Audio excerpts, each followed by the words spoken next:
And welcome everyone to a stakeholder engagement live stream.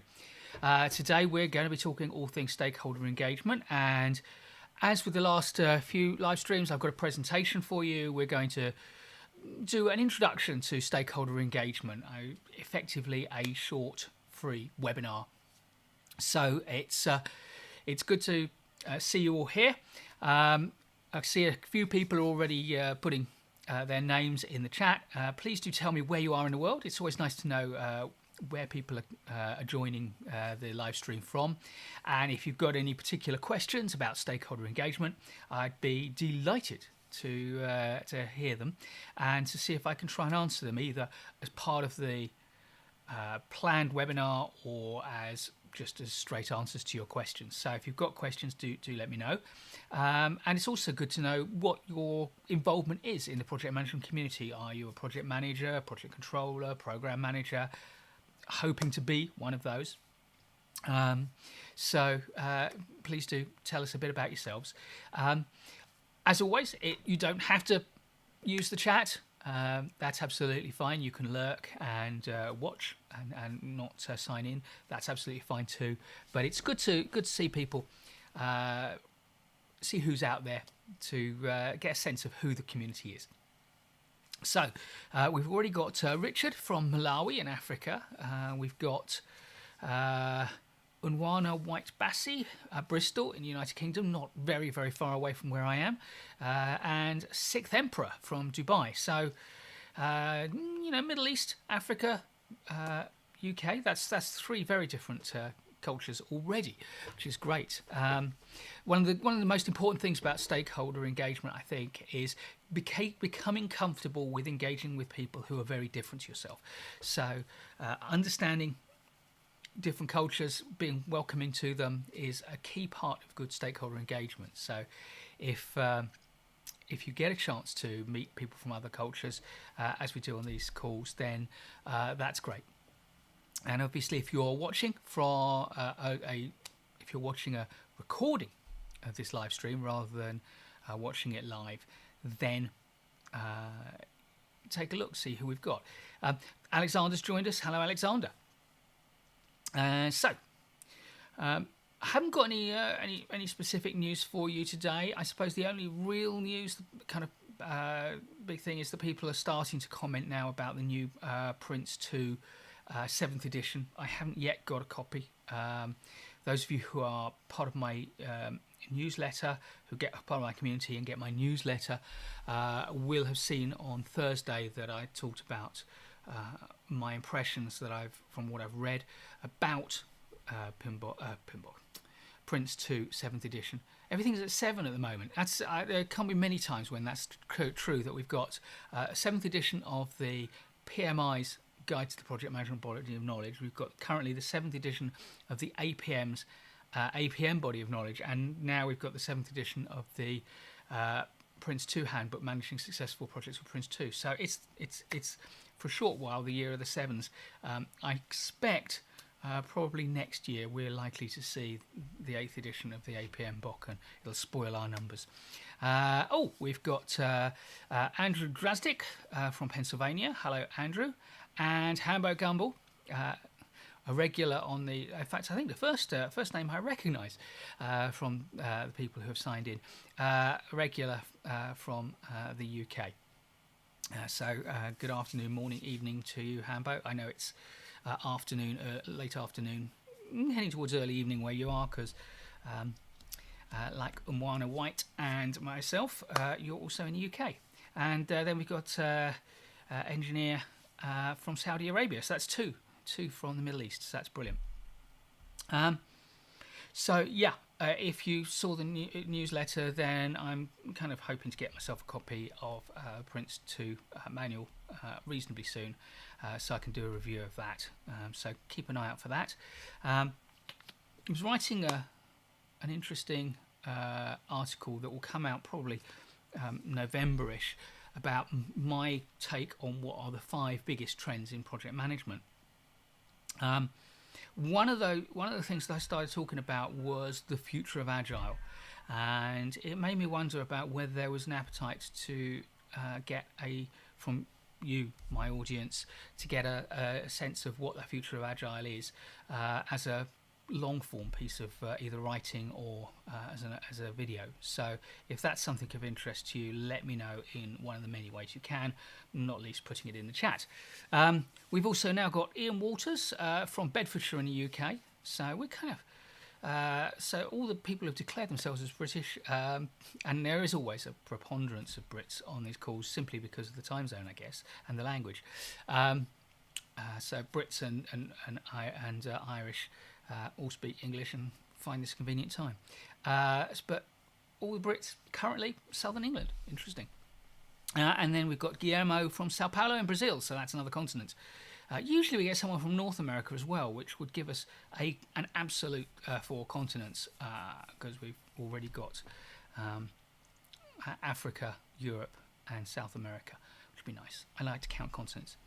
Anyway, you've come for a presentation, a webinar on stakeholder engagement. So I will periodically check in and have a look and see what's in the chat if there are questions that I need to attend to. Oh, Tim from South Africa. So now we've got a big chunk of Africa covered. Welcome, Tim. And Bays from Asia. That takes us up to 4, absolutely 4 continents. It would be 5 if we've got anyone from North America. Cross our fingers, we usually do. So Bangkok, Thailand.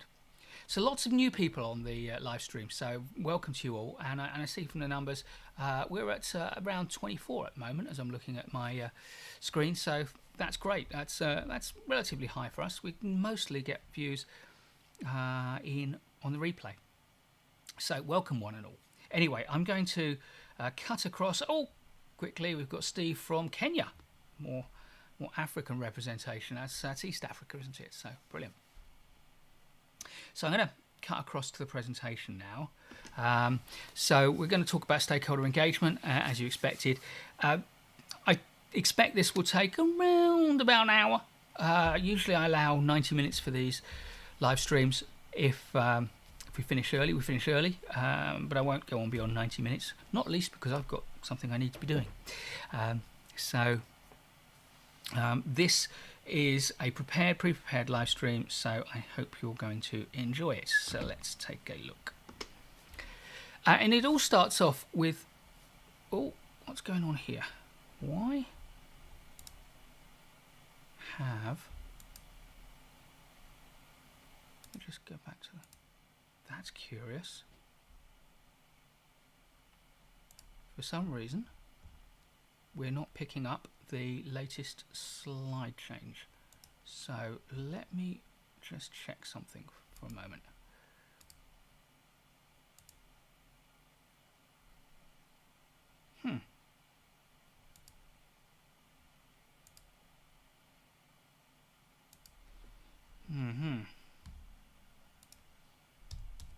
This is a puzzle because I have never seen this problem before.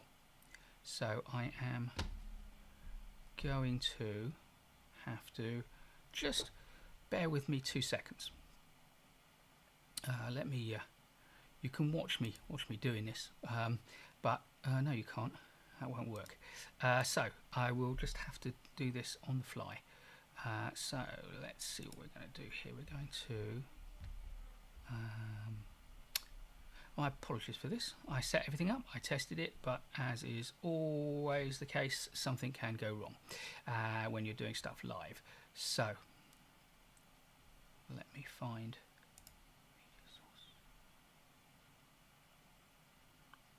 no. Oh, come on, behave yourself.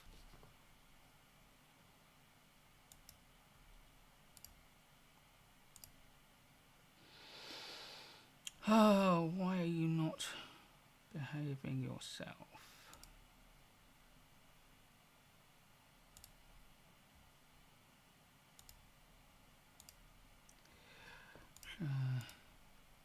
Window. Microsoft PowerPoint slideshow stakeholder engagement. Okay.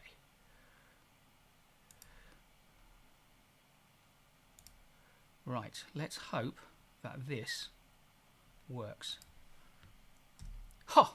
Marby, just have to do one thing and line it up properly for you. which it should have done automatically, but life. There you go. So my apologies for the mess that seems to have occurred. But anyway, so we're starting off with the idea that your stakeholders will determine the success or not of your project. And this is critical. You can deliver to time, you can deliver to budget, and you can deliver every element of your specification that was agreed. But if your stakeholders don't use the products, the services, the processes you create in your project, then it is not going to be a success. So stakeholder engagement becomes arguably the most important single part of project management.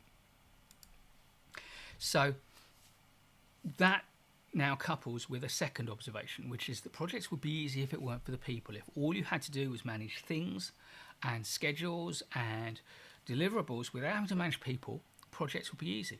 The complicating factor is you can't do projects without people, and yet people are hard to manage. They have their own ideas, their own agendas, their own culture, their own style, their own personality, and we have to kind of make things work in and around that. So what we've got then is a challenge. And one of my favourite quotes is from Tim Lister, who said that risk management is how adults do project management. What I interpret Tim to mean from that is that the basics of project management are relatively straightforward. As you mature in your project management skill set, you put more and more focus on risk management.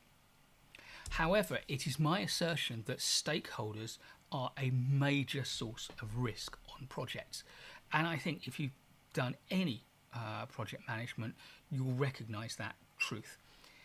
Now, if that's the case, if stakeholders create risk, then stakeholder engagement is a form of risk management, which led me to my counterpoint to Tim Lister's famous quote, which is that stakeholder engagement is how sophisticated adults create successful change. This is the way that we manage our projects. We manage our projects through stakeholders. And sometimes I wonder at the way that PMI continually kind of preens itself on saying, oh, our power skills are everything now. We've realised that actually project management is all about soft skills. I think any project manager who's been managing projects for any length of time will have known that right from their early days on projects. And so this, I think, is a super important topic. And it's interesting to me that we have people who talk of themselves as risk management professionals. PMI has its PMI RMP, Risk Management Professional Qualification, certification. Nobody, as far as I'm aware, has a certification in stakeholder engagement. In fact, when I started to write my book on stakeholder engagement, I thought I would kind of get all the books that I could find on it, and there wasn't that much at the time. There are a couple of new ones since my book came out, but I firmly believe that when I wrote my book and published it, it was the best on the market. I don't know. I haven't actually bought any since then to know whether anything's overtaken it, but I do firmly believe it is still very current and very good. So another perspective on stakeholder engagement is that when you communicate with your team, that's what we call leadership. When you communicate with your stakeholders, that's politics. Now, a lot of project managers will say that, you know what, I'm a project manager. I don't do politics. I try and keep out of it.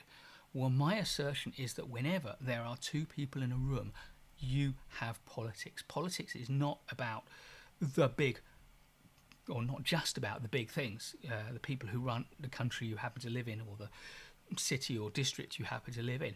And it's not even just the stuff that happens in the boardroom and at the very top of our organisations. Two different people will have different points of view, different opinions and different approaches to, for want of a better expression, get their own way. Whenever there are two people in a room, you have politics. So stakeholder engagement is fundamentally about politics. I did mention my book, so there'll be a couple of plugs because this is a free webinar.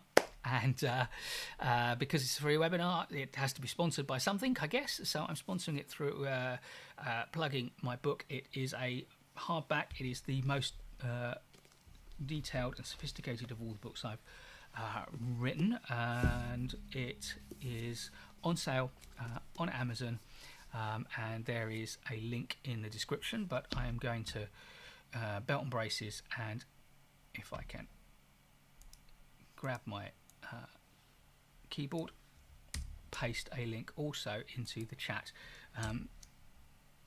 If you want to support the channel in a small way, please do click on that link and buy a copy of the Influence Agenda. It's a really nice hardback. In fact, just to show you that it really does exist as a hardback, here it is. This is the Influence Agenda, and this is published by Palgrave Macmillan, who are a major academic publisher in the UK.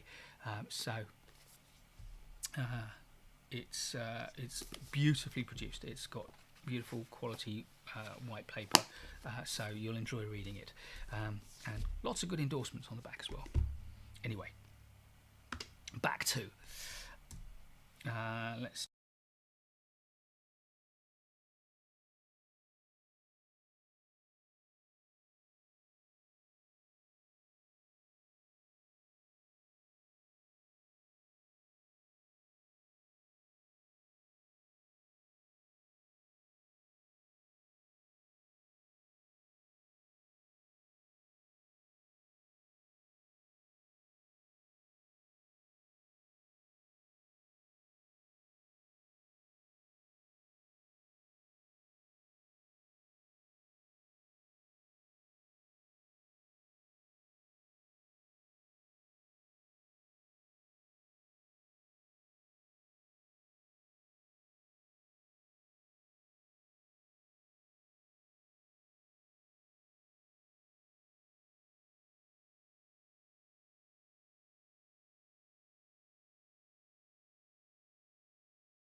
Okay, I've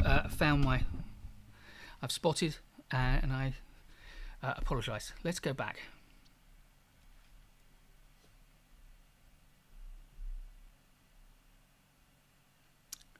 So I think there's been enough of a time that hopefully you'll have picked up the audio again.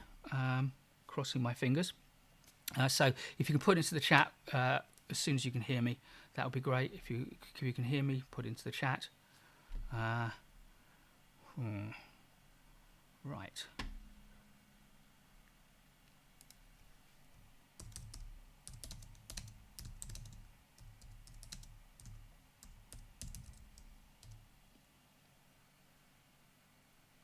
So can you hear me? Someone please respond to let me know. Actually, I could probably just do something. It's back. Thanks, says Chris Swain, Ian Walters, Hammer Gumball. Oh, thank you all very much for letting me know. Brilliant. Not sure where I cut out, so I'm going to take us to here, and then to this. So, stakeholder engagement process. Step one is to identify primarily our stakeholders, and every stakeholder engagement process starts with this. Know who your stakeholders are, but I would also suggest that we need to also identify what our stakeholder engagement goals are. What is it we're trying to achieve through stakeholder engagement? Then step two is to analyze our stakeholders, to find out as much as we can about them. What's their agenda? What are their priorities? What's important to them? How do they likely feel about what it is we're trying to do? But we also need to analyse the resources we have available to help us to engage with our stakeholders. And that's the thing that I think a lot of process statements for stakeholder engagement miss out. Next, we need to put together a plan. We understand our stakeholders, we've done our analysis. And by the way, if you're thinking, what about prioritising stakeholders? I consider that to be a last stage of stakeholder analysis, is to figure out who our high priority stakeholders are and who are our lower priority stakeholders. Next, we put together a plan, and of course that plan has two major thrusts to it. One is, what are the actions we need to take to properly engage with our stakeholders, and secondly, what are the messages we need to get across. And that will evolve as we learn about our stakeholders and as our project evolves and as issues crop up and all of that. Then we need to act. We need to engage with our stakeholders actively, and let's be realistic about this, we need to engage with the resistance that we find and to deal with that resistance. Now, that bit is one of my favourite topics, handling stakeholder resistance, resistance to change. We're not going to cover it today. Might, if there's a demand for it, do that as a separate live stream at some point. And then finally, we need to review. We need to review what's been going on, and that's basically our monitor and control process. We need to monitor what we've learned and take control of any issues that have arisen. And representing that with, on this chart, we can think of actually three different types of reviews. The first is what I call the maintenance cycle. Okay, we've taken some action, didn't quite achieve what we wanted, or the situation has evolved, so we need to plan out what our next action will be, and we get that little mini cycle in the bottom corner. But sometimes we need a persuasion cycle where we realise that actually our attempts to persuade our stakeholders have not been as successful as we wanted them to be, and maybe we haven't understood our stakeholders well enough, so we go into that second persuasion cycle. And then there's finally the response cycle, where we realise that the situation has changed enough that there may be new stakeholders, either stakeholders we weren't aware of at an earlier point, or new stakeholders have emerged on the scene, and we need to respond to them as well and analyse their needs, their priorities, their perceptions, and make a new plan and engage with them and handle any resistance we get from them. So this is the full model that is the underpinning of my approach to stakeholder engagement. Now, in terms of identifying stakeholders, I mean, I could just say brainstorm it, and frankly, it's not a bad idea. With a small team, get your heads together, think of all the stakeholders you can think of. But one of the tools I like to use to help facilitate that is what is formally known as a proximity map. And a proximity map is really just a target, a number of zones that go from the centre to the outside. Right in the centre you've got the project itself, and then you've got a zone of people who are directly involved with the project, and then others who are not quite so directly involved, but they are routinely involved, and then there are those you need to be in regular contact with, and then there's those who are relatively remote. I also quite like the idea of adapting that simple proximity map idea and making it more sophisticated. So you'll see that at the top I've got stakeholders who I think are likely to oppose the change that we're creating, and at the bottom there's those who are likely to support it, which means that in the middle we've got those who neither oppose nor support. Now they come in two flavours. On the left we've got the bystanders, those who actually fundamentally don't care. They are affected by it, but they're happy to just watch and not concern themselves with it because they're cool, or because they don't perceive that it's going to have any significant effect on them. Then there are also undecideds. They don't oppose and they don't support, for the simple reason that they haven't made up their mind yet. They haven't assessed the evidence. It's what in the political arena we would call floating voters, and we know that politicians recognise that it's the floating voters that decide most elections, so they become our top priority by and large. And if you've got undecideds near the centre, then they can be very, very important. Now, a former colleague of mine introduced me to what she used to refer to as the fried egg diagram. But fundamentally, the fried egg diagram is a simplified version of the proximity map, but it makes a great way of facilitating a discussion. You draw up a fried egg on a whiteboard or a flip chart or a Miro board or a mural, what are they called? Mural, isn't it? Or any of those tools. And then you label the yolk as the project core, the white as the areas that are close to the project, and then the rest of it, if you like, the frying pan, your peripheral stakeholders. And that makes for a great facilitation tool.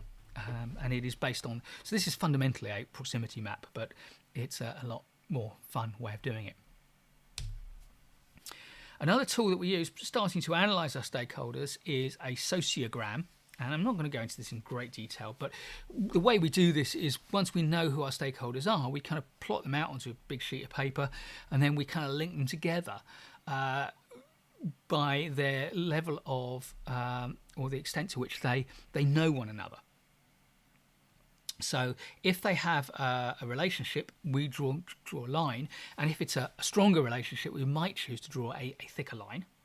And if it's a relationship of influence where one person influences another, then we can draw an arrow, and that helps us to chart out our organisation. Anyone who's ever heard any of my kind of, not really careers talks, but talks about how to build a professional career, I always advocate you create a sociogram when you join a new organisation or you move within your organisation.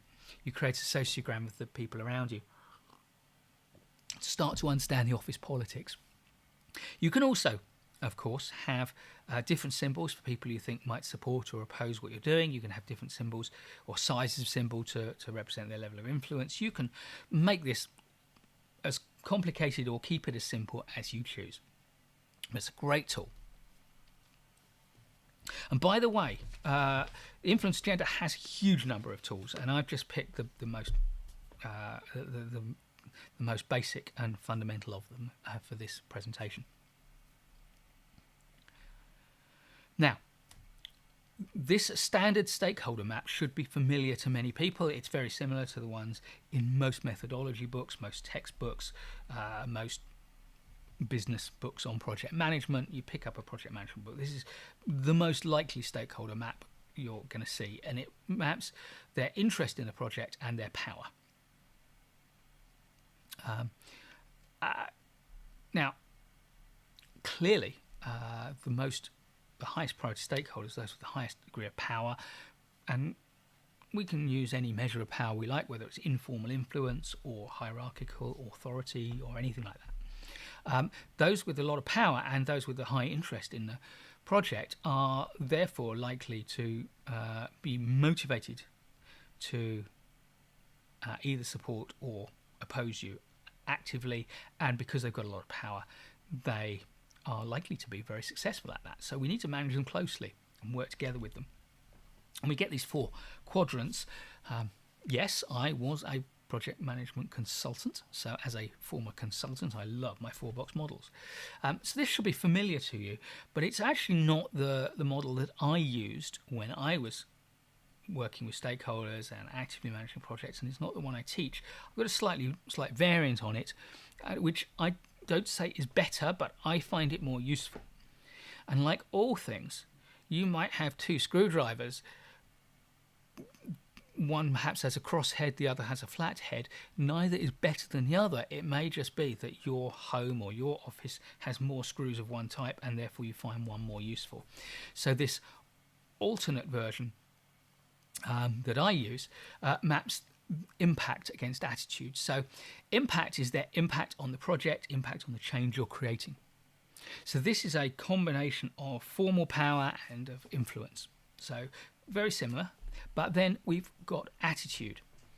And your best estimate of whether their attitude to what you're trying to achieve is positive, broadly supportive, or negative. And yes, you could draw a middle band for the neutrals, because of course those are our floating voters.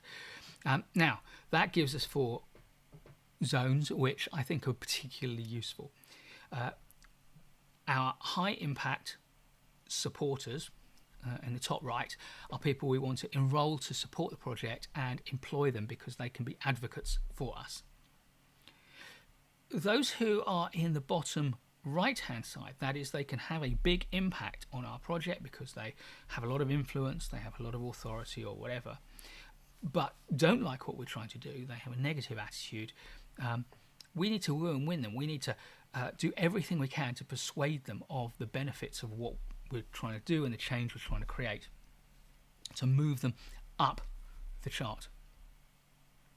In the top left, people who are supportive, they have a positive attitude towards what we're trying to do, but may not have as much influence or authority as others. We need to inform them about what's going on and critically coach them about how they can help us. I'll give you a great example. In Britain, under planning law, anyone can either object to or support a planning application. Now, one private individual living in an area has, very little influence over these things.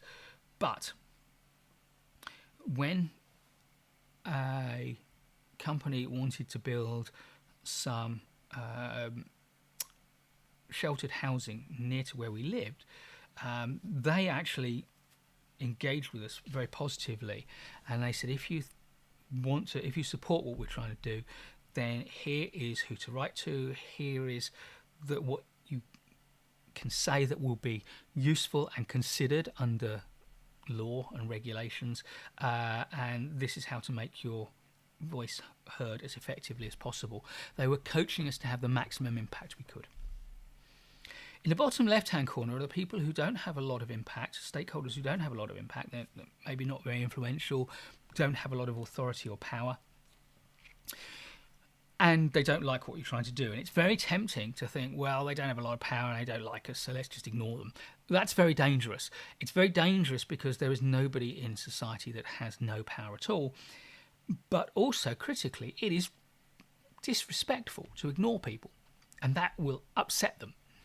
And the simple fact is that if you upset a load of people, they may get together, and then suddenly you haven't got a load of low-impact individuals. You've got a organised group of people who are motivated and potentially capable of having a high impact on what you're trying to achieve, and now you've got a big issue.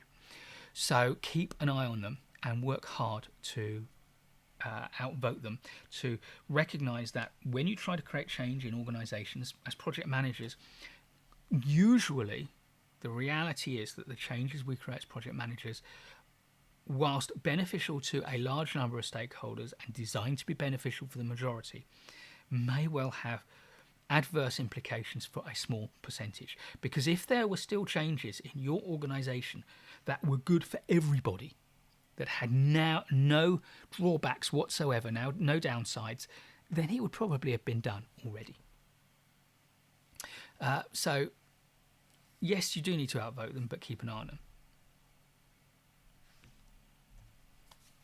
I'm not going to go through this, I'm just going to put it up to say that in the influence agenda there are a whole load of other factors we can bring into our analysis that are around understanding the nature of the stake that our stakeholders have, the intensity of their stake, how much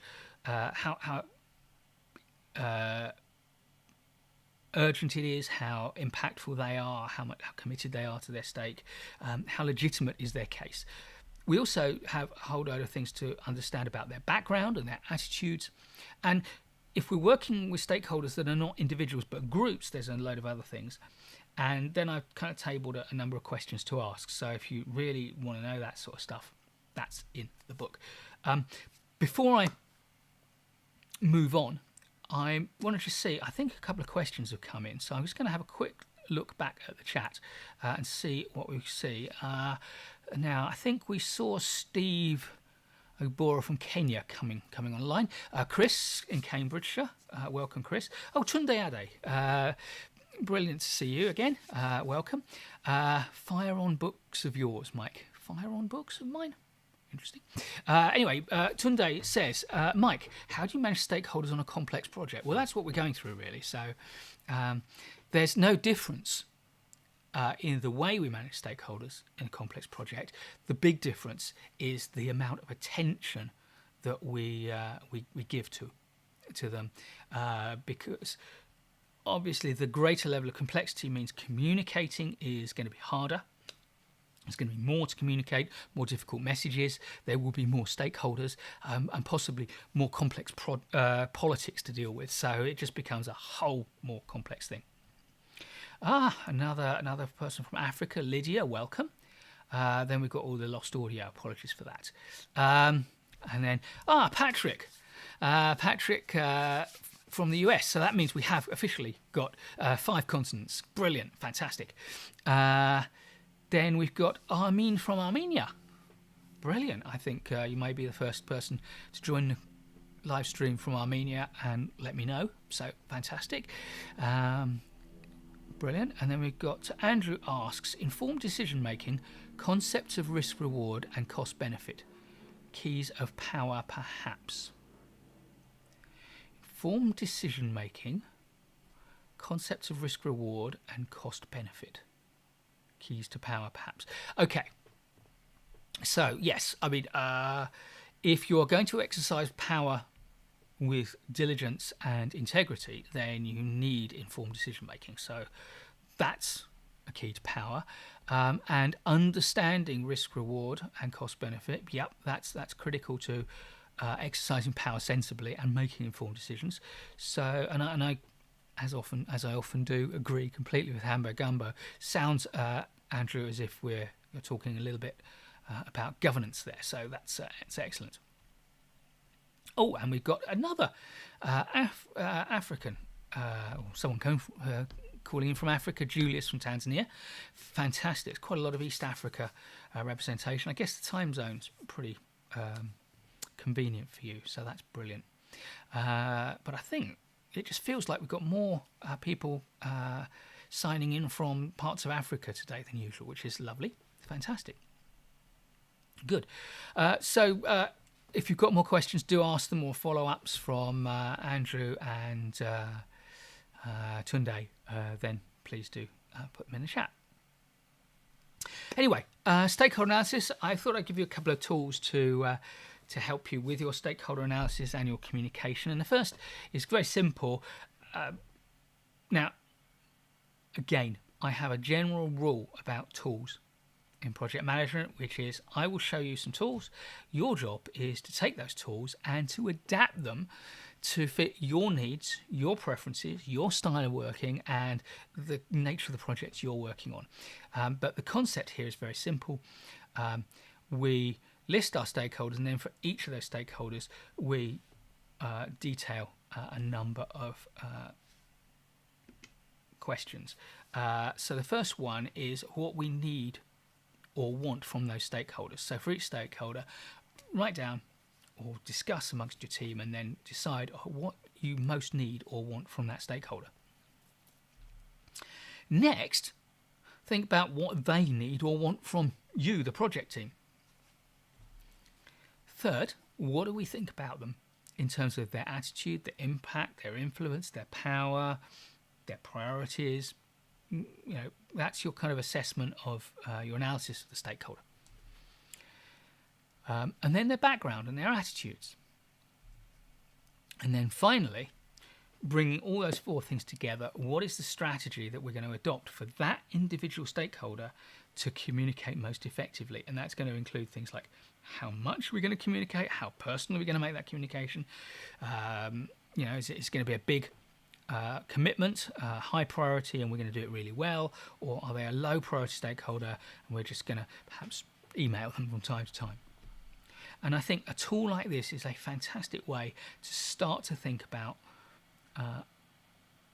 engaging a strategy, or sorry, a way to manage your engagement with your stakeholders.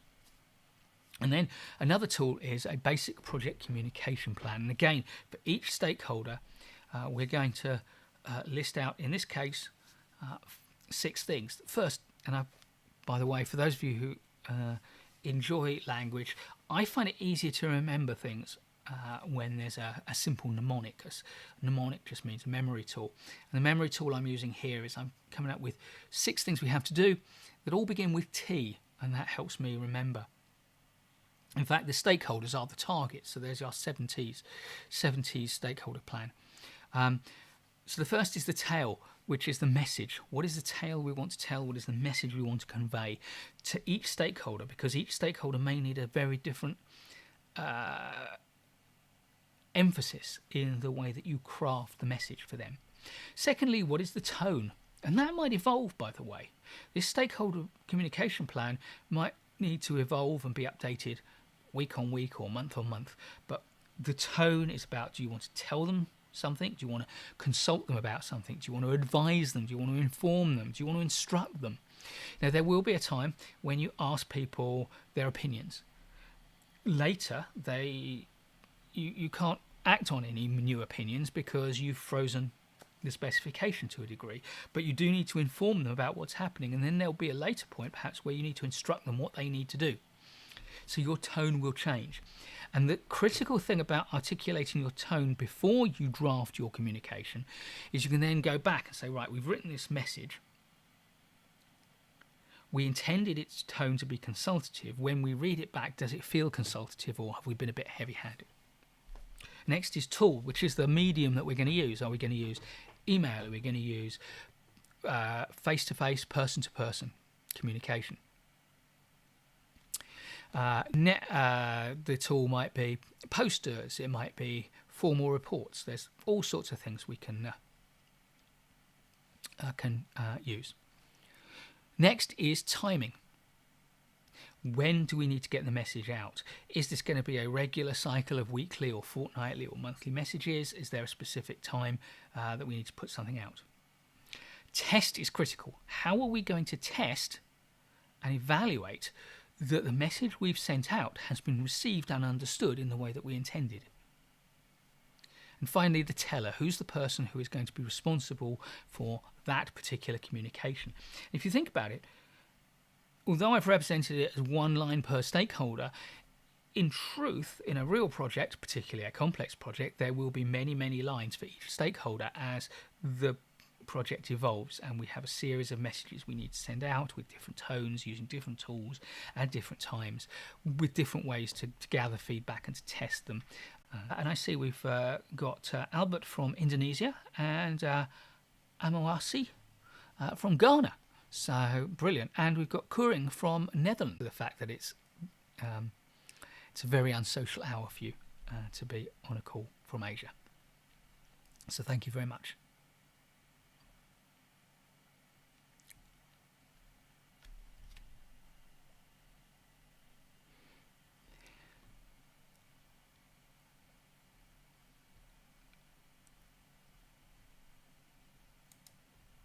Now,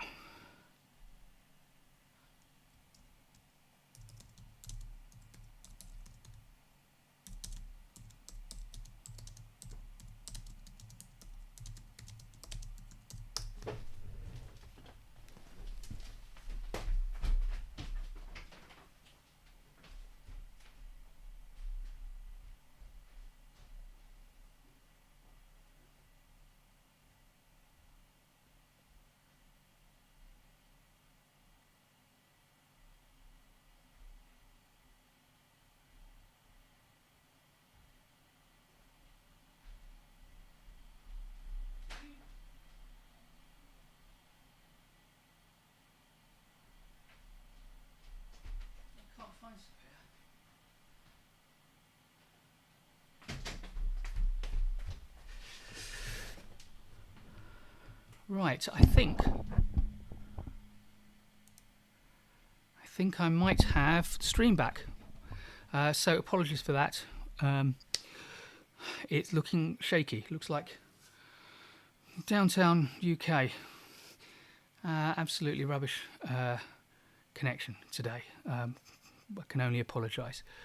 and I'm not sure if I'm getting you. Let me see what happens. See if we're getting anything. See what we can do. I'm hoping you can.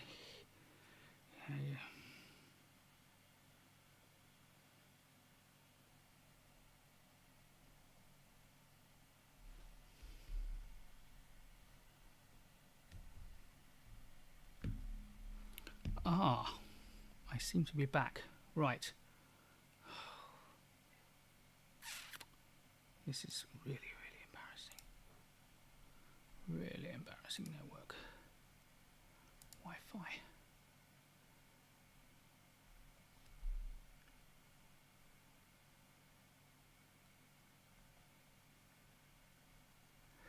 I'm out again. I'm out again. I'm out again. Blast.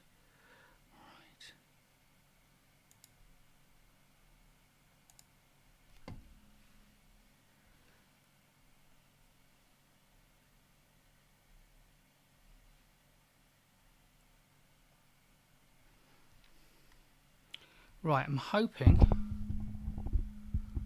that this might fix things. Okay, I seem to have a stream,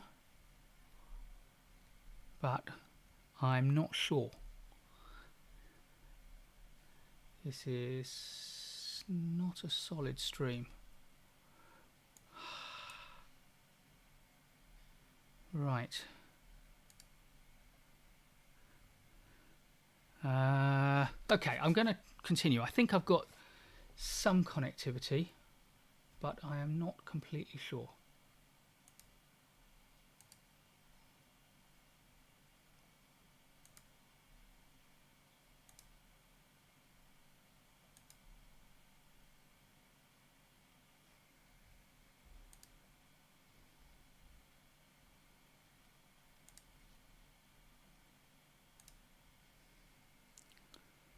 Right, I'm gonna cross my fingers and hope all is well. So, one of the things I talk about in the book, which I think is going to be unusual for a lot of people, is the idea that there are four sources of power, and I take the first three of them from Joseph Nye, who was an American politician, who distinguished between hard power, which is the influence we have because of the strength, the authority we have. If you think about nation states, the hard power that nation states is through their army, their military, their ability to coerce. Then there is economic power, and that is your ability to exchange something you have with someone for something that you want from them. And of course, again, in nation states, that's about money. It's about largely capitalism, frankly. And then there is soft power. Small nations work really hard on their soft power because they have to. The UK, although it has a pretty solid military, I guess, is particularly strong on soft power. We have things like the British Council and our development grants and the BBC and things, the World Service. So this is your ability to influence by making yourself appealing to be with. Michael Martins, by the way, asks for a link to my book, so I'm always delighted to do that for someone who might want to buy it. So, Michael, just for you, I will post it back into the chat. It's already there, but we'll have another one for you. Now, the other form of power, which Joseph Nye really possibly knew about, but certainly it wasn't talked about then, is the idea of hidden power, the ability to use human psychology to influence. And so in the book I talk about all those forms of power, but today in this thing I want to talk about the most basic one, which is the hidden power of trust. The key thing that we have to do with our stakeholders is build up a relationship of trust so that our stakeholders trust what we are saying and therefore are more likely to be open to our arguments. Doesn't mean they're going to believe us. It doesn't mean they're going to agree with us, even if they do believe us. But we are not going to get anywhere without trust. And I think the best articulation of how trust works, particularly in the professional environment, is that of Maister, Green and Galford in their book, The Trusted Advisor, which is another book I highly recommend. And they suggest that 3 things contribute to trust, which is credibility. That is to say, do I believe that you know what you're talking about? Are you an authority on what you're saying? Are you some kind of expert, or are you an idiot? Secondly, reliability. Do you do the things you say you're doing? Do I believe that if you make a commitment, I can rely on that commitment? And third is intimacy. Do I get on with you? Do we know one another well? How do we relate to one another? Now, of course, in the professional world, our job is to build intimacy at an appropriate rate. If you try to go from 0 to 100 in one meeting, it's going to go horribly wrong for you. So we go from 0 to 2, 3, 4% in the first time we meet by learning the person's name and being polite and perhaps inquiring about basic things like what their role is, what their interest is in the project. As we get to know people, we build up that level of intimacy. So that a kind of professional level of intimacy might be at about 50%, where we know about people's professional interests. We've got an understanding of what their workplace priorities are. With some colleagues, we might go up to 60, 70% by getting to know a bit about them, perhaps even meeting some of their family and friends, socializing with them. Yes, of course, there are some people who take intimacy to 100% in the workplace, and there have been some very happy long-term relationships flowing from that. I know a couple of examples, which is the extent to which I perceive you are doing what you are doing out of self-orientation. That is, you're doing it for your own needs rather than the needs of the project, the needs of the organisation, the needs of your community, of your society.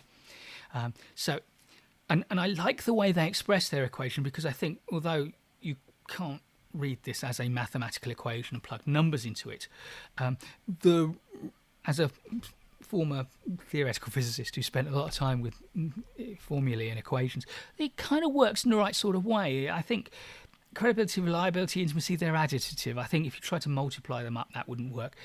But it is true that if you have zero self-orientation, it gives you a huge trust. And nobody has zero self-orientation, but it kind of works. I think if you just subtracted a figure, then it wouldn't be powerful enough. And of course, if your self-orientation is 100%, is very high, it diminishes trust massively. And I think this is a critical thing to understand about trust. It's like paper. If you take a sheet of paper and crumple it up, you can never get it perfectly flat again. If you betray someone's trust at any point, then there will be nothing you can ever do to get them to trust you 100% perfect again. They will always have this lingering slight doubt. The other thing I want to talk about is the absolute roots of influence, and I suppose this is this links in to a degree to soft power as well as hidden power, and also to a degree to economic power. And this goes all the way back to Aristotle, who said we need 3 things to influence someone. The first we need is character, ethos, in the ancient Greek. I don't know whether my pronunciation is correct, but ethos is about the idea, or ethos is the idea that we trust people, or we are influenced by people we trust, and that's about their character. It's about who they are and what they represent. So your credibility in the trust equation, that is ethos. Your reliability is also ethos. Your self-orientation is also ethos. Intimacy, yeah, to a degree as well. And we need to establish that first. Nobody's going to listen to us and get on to the next 2 factors in influence until they're satisfied that you are someone worth listening to. The next is logos, the word, literally, which is reason. To influence somebody, you have to give them a good set of reasons, a reasoned argument, data, fact, evidence. But here's the fundamental thing, and I've probably said this on live streams before: nobody ever makes their mind up based on reason. We make our minds up based on emotion, or what Aristotle would have called pathos or pathos. That doesn't mean that reason isn't important, but it means that reason is important because it is how we justify the decision that we have made emotionally. It's how we justify it to ourselves, and it's how we justify it to others. If you don't give me a good enough reason, then I won't feel comfortable making a decision. Therefore, the emotion in me is discomfort, and I won't make the decision to support you. So reason and emotion go together.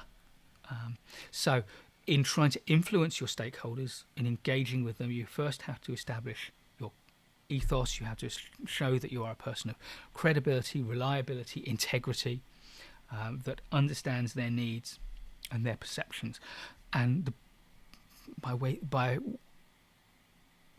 long way, the easiest route to character, to ethos, is by being prepared to listen, by making time to listen. That is how you show you understand people and respect them. Then you can give them the reasons, and 1, 2, or 3 juicy reasons, but dozen reasons, no. Stop at 3, the 3 biggest reasons. And then you need to show how it will affect them, the way they feel, the way it affects the things that matter to them. And that's emotion. We also need to think about the strategy we're going to apply to engaging with our stakeholders. And this chart from the book, I think, is a useful way of thinking about the extent to which we broadcast information to a lot of people, or we engage individually with a small number of people. And so at the bottom of the pyramid, we've got a huge number of people. We need to inform them, and we do so with primarily with broadcast approaches. As we move up, we need to actively engage, perhaps not as all of those people, but a lot of them. And again, most of the way we do that is through broadcast, but now we're starting to introduce more and more narrowcast individual engagement. And as we move up, the next stage is to involve people, to actively involve them. And now there's much more individual engagement, but still some broadcast. Then we're going to collaborate with them and actually work with them, and give them a bigger say in what we're doing. And again, now it is almost all narrowcast. And at the top, we're not going to, we may copy broadcast information to the very few key stakeholders that we're going to partner with, where we're going to consider they and us as equals in the process of making the change. But all the communication that really matters is going to be one-on-one. And there are lots of different media as well, based on the type of communication we want to have. If we just want to inform people, there's a whole load of ways we can do that. Posters, websites, bulletins, emails, blogs, team meetings, whatever. As you move up, there are things that are not so well suited to informing, but are going to be better if worth doing if you're going to need to explain or consult. So as we get to consult, we're introducing things like surveys and forums and meetings, and then involving people. Some of the things that we did before just aren't going to involve people at all, so we need to start including things like document and collaboration tools. And then right at the top, we've got partnering. Now, this is one area where I'm happy to concede. The influence agenda was written, 2014? I think I wrote. Well, it was published in 2014. I may well have been writing it. I was certainly researching it in 2013. So a lot of the more modern collaboration tools and communication tools weren't around then. So take this and expand it out into your own version. And again, ignore the examples in the boxes, the key to this chart is to recognize that the medium we use needs to be well selected based on the emotional impact you need your message to have and the intellectual complexity of that message. If it is a big, complex message that needs to have a high emotional impact, then most of your communication methods are going to need to be face-to-face in one form or another. People are going to have to be involved directly. If, on the other hand, you've got a very simple message that doesn't need any real emotional impact, that's when you can send an email or create a poster or text someone. But you know what? If you're trying to give a complex, highly emotional message and you do it by email, don't be surprised when it goes horribly wrong, because it will. And my favourite chart in all the book, it took me ages to create, to come up with terms to go in here. I'm not going to try to defend every single term as being perfect for the positioning, and English is my first language, and this is in English, so those of you for whom English is a second language, if you don't quite get the distinctions between these, don't worry, but the idea behind this chart is to say that we can adopt a different strategy for how we engage with a stakeholder based on the extent to which we want to involve ourselves with the stakeholders or withdraw from them, and also based on the extent to which we want to fight against the stakeholders' entrenched position at the bottom or collaborate with them because we see that we can work with them to make things better. And there are a whole load of different strategies based on those, from at the far top right, collaborating, where we want to actively engage with stakeholders and work with them through things like collaborating with them, but in a highly kind of working with them sort of sense on the vertical, but neither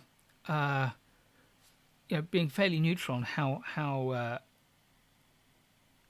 closely we work with them. There's assisting, and then far left, of course, avoidance. There's no different flavours of avoidance, but we might then want to kind of vary if we want to stay away from the stakeholders, from overruling them quite quickly if you're more competing, or conceding to them if you want to be more collaborative, more positive. So there's all these different things, and right in the middle is the very, very neutral thing of just informing them. So there's all these different strategies, and for each stakeholder at each stage in the project, one of those strategies is probably going to be ideal. And this is not here, as I say, to say that I've got all these strategies exactly right. It's to suggest that there is a wide range of different approaches you can take, and as a project manager you need to be thinking very carefully about which of those is the right strategies. And I think this, from recollection, this is the last tool that I'm going to offer you. This is the idea of a progression plan. If you think about your project as a series of stages, and I've given an example series of stages which might apply to any of a number of different projects, but your project will have different stages. But for each stage, identify who the critical stakeholders are and what are the key messages. This is a very simple planning tool for thinking, actually, what do we need to get out there? And I honed my stakeholder engagement sensibilities, I guess. I won't be as grand as saying skills, but I really started thinking deeply and carefully about stakeholder engagement when I led my first large project, and it just happened to start shortly after there was a massive change of government in the UK. So it was 1997, and we'd just elected a new government, and I had noticed that the government seemed to have a very clear, distinct and new message each week. And I read about the idea of a message calendar that politicians have. It says it's Monday of week 1, we're going to put out this message. It's Tuesday of week 1, we're going to put out this message. 3 weeks later, it's Wednesday of week 4, and we're going to put out this message. And they built this message calendar. And I reckon that as a project manager, you can start the process of building a message calendar by strategically thinking about the critical messages at each stage of the project. You may revise this strategy as you go through the project and learn more. But then at each stage, as you enter the stage, you can start to think about, okay, what does the actual calendar look like? And on this project, which I was leading, which turned out to be a 2.5-year project from mid-97 through to the end of 99, preparing a client business for year 2000, frequently we create a message calendar on a quarter-by-quarter basis, and that was really useful and powerful. So just a reminder of the process that we've been following. We start off by identifying our stakeholders, then we analyse, and of course identifying our stakeholder engagement goal. Then we analyse the stakeholders and the resources we've got to achieve that goal. From that, we can start to put together a plan of what actions we're going to take and what messages we're going to deliver.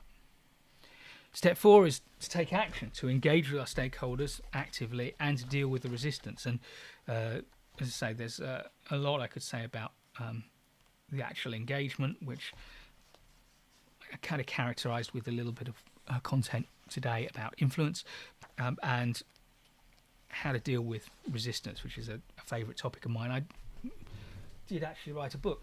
Let me find it.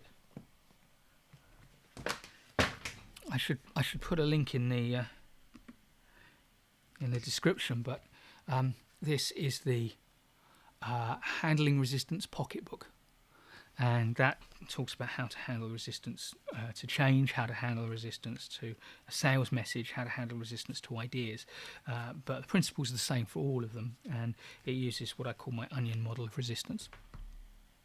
And then finally we need a monitor and review cycle, as you would expect.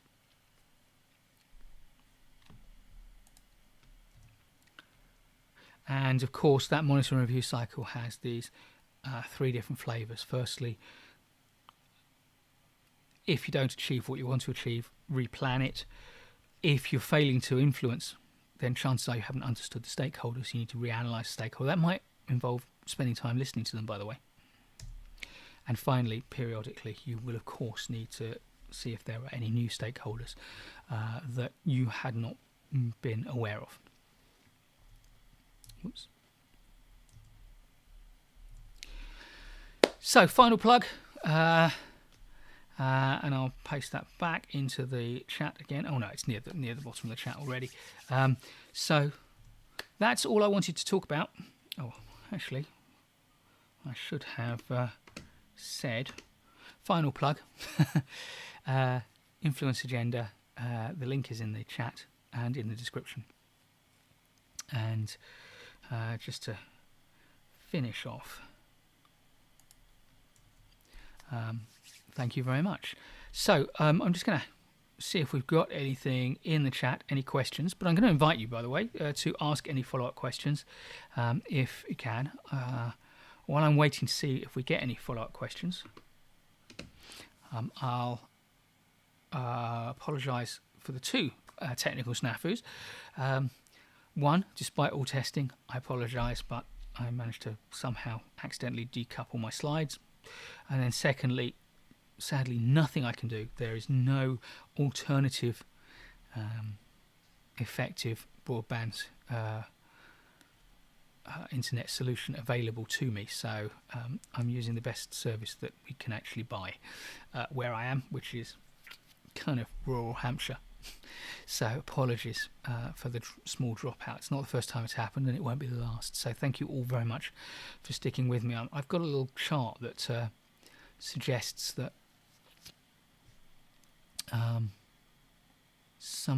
most of you did stick with me despite that glitch. So thank you all very much. So before I go, no questions coming through yet. Can't see anything else that's unanswered, but I will flick back through. I will say that the next live stream will be first Tuesday of November, which is the 7th of November. And on the 7th of November, I'm going to be talking about risk management, project risk management. We're going to do very much what we've done today, hopefully without the tech glitches, but there we go. We're going to do very much what we did today in terms of a webinar. about project risk management. So I hope you'll enjoy that.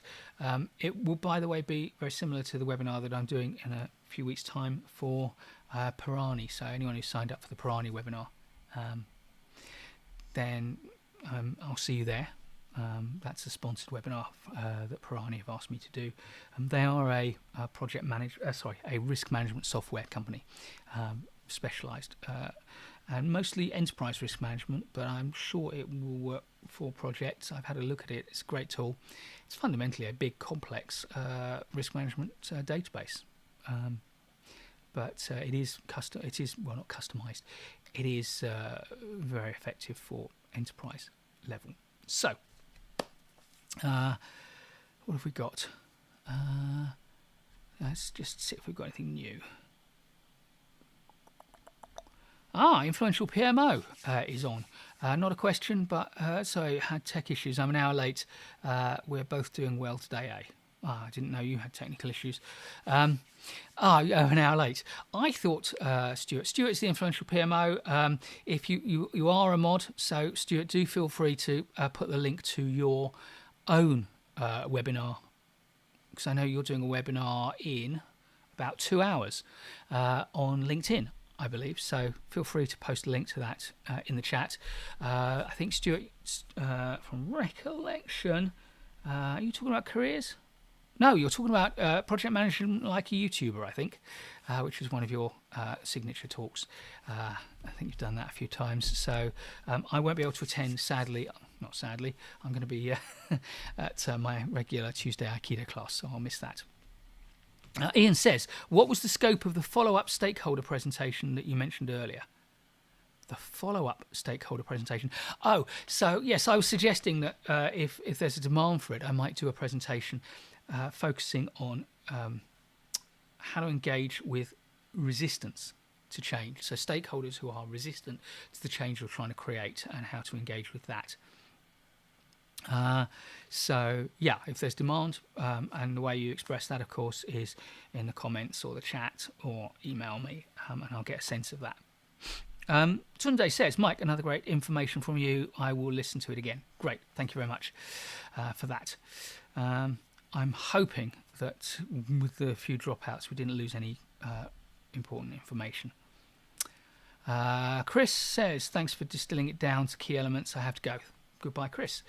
In fact, I'm going to say goodbye to all of you. I will keep lurking for a few minutes just to see if there's any final questions, but don't forget, 7th of November, Project Risk Management. Actually, what I will do, if you bear with me 2 seconds, I'm going to find you a link to the Handling Resistance Pocketbook.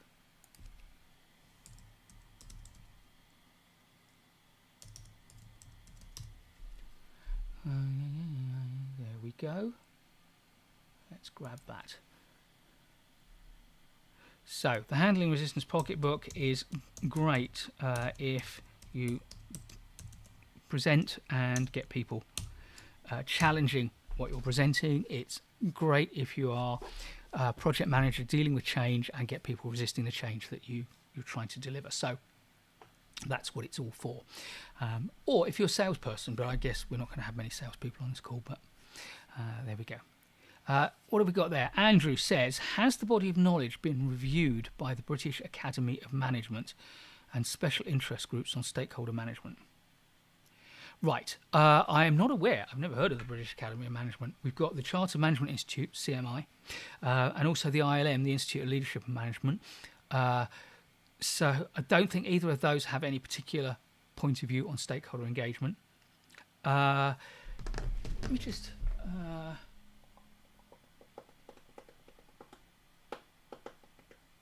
there is... Where is it?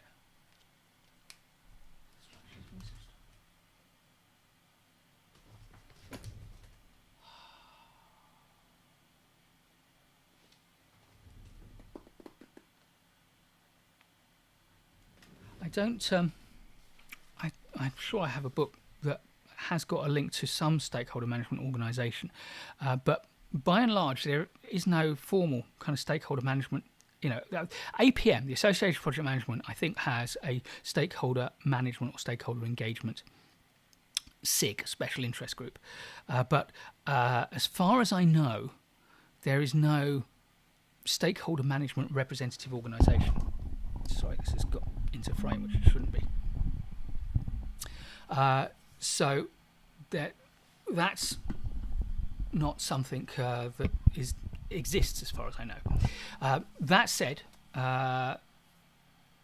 what I presented to you is very consistent with the basic stakeholder engagement processes that you'll find in any project management textbook and from any of the major project management organisations, be they Project Management Institute in the US, APM, Association of Project Management in the UK, IPMA, International Project Management Association, IAPM, or indeed Prince 2, the Prince 2 folk. They have no methodology on stakeholder engagement, whereas they do on risk management. As I suppose does PMI. It has its practice standard for risk management, but it doesn't have a practice standard for stakeholder engagement. Curiously, they have one on benefits management, but not for stakeholder engagement. So I don't have a good answer to you, and I don't know of the British Academy of Management. Andrew, I apologise. Steve says, thanks, great presentation, have a great evening. Influential PMO, webinar, 8 p.m. BST. So for those of you who don't know what BST is, it is now 6:16 p.m. BST, so it's in just under 2 hours, hour and 3/4. It's a Zoom link rather than a LinkedIn. Perhaps I just saw it advertised on LinkedIn. What is the experience of managing difficult bespoke projects that you can share, says Tunde Ade. Managing difficult bespoke projects that you can share, I guess you mean from the point of view of stakeholder engagement. So I would say that the biggest challenge I had in stakeholder engagement was when I took over what became a huge project to prepare BAA, which was the UK's main airport operator, back in '97 to prepare them for the year 2000. And most people were saying one of two things: it's not an issue, nothing's going to go wrong, it's all a big load of old rubbish, which it turned out not to be. Or secondly, but if it's going to happen, it's 2.5 years away. We don't need to do anything for. We don't need to get excited about that. So actually engaging with stakeholders then was really tricky. Now, a lot of this was actually broadcast. It was big messages. But the other main thing we had to do, or we chose to do, which I think was wise, was we got very, very clear, distinctive backing from board level, and particularly the board level executives, so the chief executive and chief operating officer. Or airports director, as his title was formerly, and they saying, we are focusing on this, and we are, the airports director was at the time the second most senior person in the whole business, and was earmarked as the next chief executive, and he chaired the steering group, the project board, the program board, and he was all over it. Once a month, we met with him. He actively read the reports that we produced and engaged with it. So a lot of stakeholder engagement was about getting the active community of engineers who needed to work on a project to really prioritise this. Another trick we did, which I will put into the stakeholder engagement thing, was to actually use quasi-contractual work package definitions to allocate responsibility very clearly with senior engineers for each item of equipment to investigate it, report on it and test it. So that was good. Julia says, what time will the 7th of November webinar be? Right, it will be 5 p.m. British time, and I think we will have had our clocks changed then, so that will be 5 p.m. GMT, which is 5 p.m. UTC, Universal Time. So we're on the meridian, so it's easy for us in the UK for half the year because our time is UTC. So for avoidance of doubt, we're currently on British summertime, which is an hour ahead. So this call started at 5 p.m. UK time, 4 p.m. UTC. The November one will start at 5 p.m. UK time, which will be 5 p.m. UTC, Julius.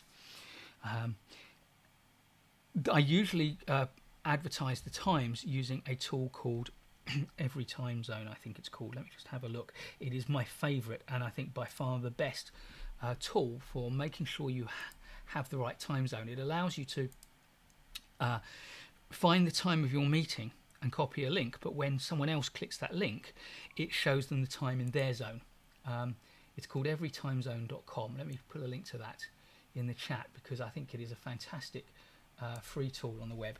It is the very best of the web. There is a paid version. I suppose some big companies use the paid version, but check that out, Julius. It's a really useful tool. So when I advertise outside, when I advertise it on on YouTube, of course, then clearly the YouTube link will tell you the correct time in your zone, because YouTube knows where you are in the world, because it knows everything, because it's Google. But when I advertise on LinkedIn, on Facebook, on Twitter, to my own community through my newsletter, then I always give an Every Time Zone link to the time, so that you click on that, you'll find the time in your zone.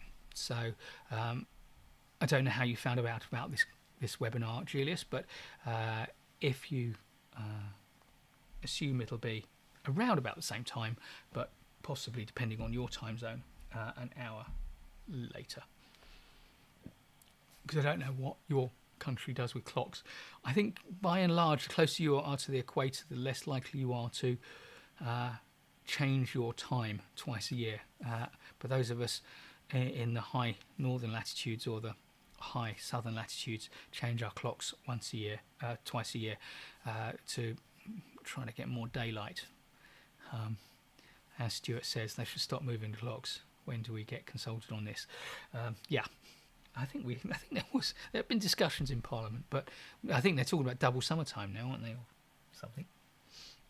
Anyway, I need to go because I have another engagement. Stuart's on GMT, or just GNT, maybe. Anyway, I'm going to say thank you all very much for listening to me ramble for the last 5-10 minutes. I think it is time to let you all have the rest of your day or evening back, and those of you who are in Asia, get some sleep, and I will see you, as many as you as I can, I hope, on the 7th of November. Thank you all very much. It's been a huge pleasure.